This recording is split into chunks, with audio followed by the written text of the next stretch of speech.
در زمان دستگیری تیم عملیات اقدام میکنه برای دستگیری که متاسفانه اینها مقاومت میکنه در نفر مورد نظر و در برابر مأمورین که با استفاده از قانون به کارگیری سلاح با اصابت گلوله به مچ پای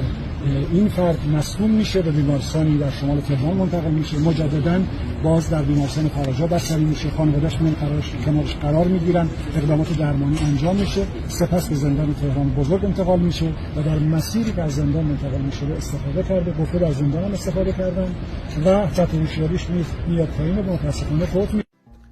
دستپاچه شدن عجیب و تلاش سریع برای ماله کشیدن روی این جنایت همه را به یاد ساعت‌های اولیه قتل حکومتی جاویدنام مهسا امینی میندازه. خامنه‌ای جون یکی دیگه از دخترای بیگناه ایرانی رو گرفته، اما چیزی نگذشت که هویت این دختر هم آشکار شد. دختر کشته شده به دست گشت